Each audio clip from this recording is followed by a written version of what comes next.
tinham que inaugurar porque iam acalmar os cabos. Né? Então isso já reflete um problema de segurança que nós temos no setor.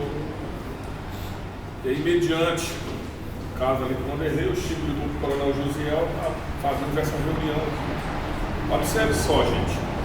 Primeiro eu quero dizer o seguinte, que é interesse do governo, e aí eu aqui represento o governo nessa reunião, é interesse do governo o fortalecimento da CEDIC, enquanto Associação do Setor Industrial de Ceilândia.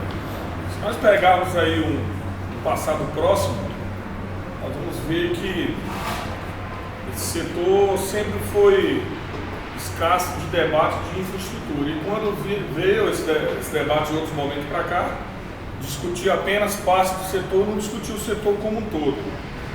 Desde a nossa chegada na administração regional, nós estamos fazendo questão de discutir rua a rua e os problemas coletivos do conjunto do setor industrial. Né? E estamos tomando ações. É verdade que depois do almoço que a associação teve com o governador, belíssimo almoço que nós realizamos, as coisas andaram mais rápido.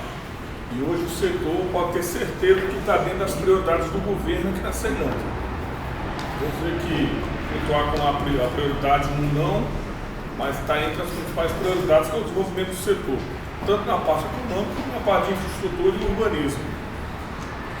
E é isso que a gente tem tentado fazer aqui no setor. Né? Temos a relação aí com a CEDIC, que já foi colocada muito próximo. A gente reúne com a CEDIC a cada 15 dias, praticamente, ou com o conjunto de diretores, ou com o presidente, ou com diretores. E o que a gente está vindo aqui hoje, gente, é escutar, né? Esperamos escutar os problemas de segurança que nós temos no setor. Quando o Chico, a gente traz o coronel, o comandante-geral da Polícia Militar aqui, e aí, José, nos honra muito sua presença aqui. A gente sabe que se trazer o comandante-geral da PM também tem algumas dificuldades. Quando a gente traz, é porque a gente percebe também que o senhor tem tido o comprometimento de ver a situação pontual que está acontecendo. Né? Então, assim, a gente esperamos aqui nesse encontro de hoje, podemos discutir os problemas de segurança do nosso setor. Tem problema de infraestrutura que a gente já vem discutindo sempre, não para, tem muita coisa para chegar aqui ainda esse ano aqui no setor ainda. Mas queremos basear hoje aqui nos problemas de segurança, coronel. Né?